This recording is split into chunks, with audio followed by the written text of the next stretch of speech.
Hello everyone, welcome back to my another new blog. আজকে মেঘালয়ের আমাদের সেকেন্ড ডে, আর আজকে হচ্ছে সানডে। তো হচ্ছে বাংলাদেশের সীমান্ত গ্রামের ডাউকি কিন্তু আজকের অন্যতম আকর্ষণ। এছাড়া আছে পরিষ্কার নদী, পরিচ্ছন্ন গ্রাম, নানা রকমের ওয়াটারফলস। তো আজকের দিনের ভ্রমণ সূচি একদম দারুণ হতে চলেছে। যেহেতু আজকে হচ্ছে সানডে, তো মেঘালয়ের বেশিরভাগ কিন্তু খ্রিস্টান হওয়ার জন্য কিন্তু খাবারের দোকান বন্ধ থাকে। তো সেই বুঝেই হচ্ছে খাবার দাবার আমাদেরকে নিতে হয়েছে। আর হচ্ছে যেহেতু এখানে রবিবার, তাই হচ্ছে সব থেকে প্লাস পয়েন্ট যানজট কম আছে। আর ডাউকির মতো এই দীর্ঘ সড়ক ভ্রমণের জন্য আমি মনে করি সপ্তাহের এই দিনটিই কিন্তু চমৎকার। আমাদের ফার্স্ট ডেস্টিনেশন হচ্ছে ফিফি জলপ্রপাত। এতটাই কিন্তু গাড়িটা আসতে পারবে। এরপরে সমতল ধরে খানিকটা হাঁটা রাস্তা, এরপর নিচে নামার ছোট ছোট সিঁড়ি, পথের আঁকে বাঁকে যেন রহস্যময় রঙিন দুনিয়া। লাইটলুম গিরিখাত পেরিয়ে কিন্তু ফিফি জলপ্রপাত যাওয়ার সময় কিন্তু এমন দৃশ্যটাই কিন্তু দেখতে পাওয়া যায়। দারুণ না?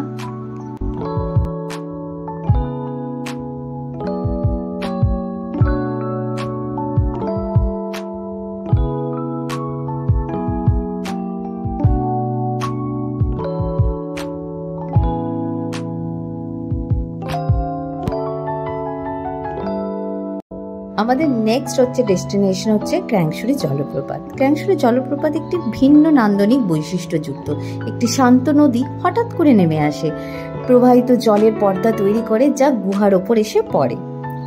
গ্রীষ্মকালে নীল স্বচ্ছ জলপ্রপাতগুলি নিচের দিকে দেখা যায়, যা নিজেই যেন মনে হয় ঘন বনভূমির মাঝখানেই অবস্থিত। জলপ্রপাতের চারপাশে রেলিং রয়েছে, যেখানে ভালো ভিউ পাওয়া যায়। শান্ত রোদ উজ্জ্বল দিনে দারুণ লাগে দেখতে জলপ্রপাতটা। এখানে লাইফ জ্যাকেট ভাড়াও পাওয়া যায়। জলপ্রপাতের এই পুলে ডুব উপভোগও করা যায়। প্রত্যেকটা জায়গায় গিয়েই কিন্তু সবাই ওখানকার স্থানীয় খাবার খেতে চায়। তো আমরাও সেদিক দিয়ে পেছনে থাকিনি, আমরাও কিন্তু এখানকার স্থানীয় খাবার খেয়েছি। ডাল, সবজি, ভাত, স্যালাড, চাটনি, ডিমের ঝোল, সব কিছুই ভালো। কিন্তু কোনো কিছু ভাজাভুজি নিলে না, ওখানে যে তেলটা ইউজ করে সেই তেলের স্মেলটা খুব একটা ভালো লাগে না।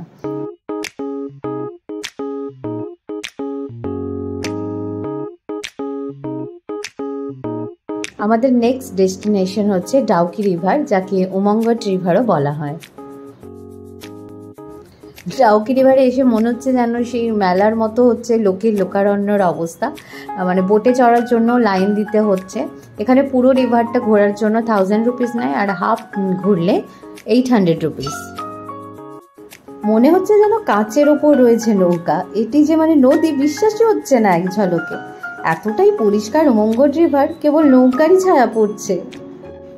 কি সুন্দর সবুজ স্বচ্ছ জল, যেখানে ধরা দেয় হচ্ছে মেঘেদের প্রতিচ্ছবি। এমনই একটি জায়গা হচ্ছে উমঙ্গট, মেঘালয়ের জয়ন্তী এবং খাসি পাহাড়ের মাঝ বরাবর।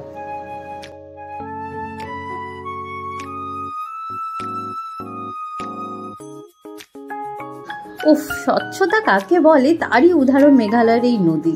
সত্যি পুরো স্পষ্ট দেখা যাচ্ছে নুড়ি পাথর, আর ভেতর ভেতর কি সুন্দর ছোট ছোট মাছও আছে।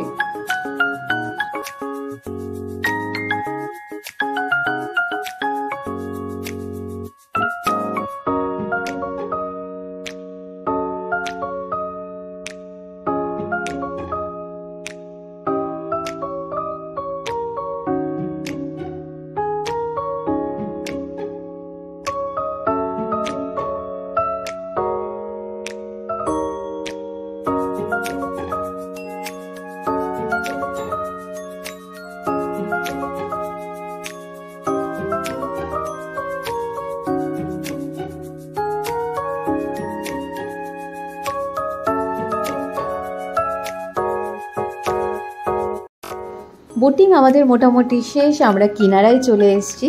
এই দিকটা হচ্ছে মেঘালয়, আর এই দিকটা হচ্ছে বাংলাদেশ। এই দেখুন, বাংলাদেশের মাঝি ভাই দাঁড়িয়ে আছে বাংলাদেশের নৌকা নিয়ে। তো ডাউকি রিভারের ওপরে ব্রিজ দিয়ে আমরা এখন সোজা চলে যাচ্ছি নেক্সট ডেস্টিনেশন, সেটা হচ্ছে মাওলিলং গ্রাম।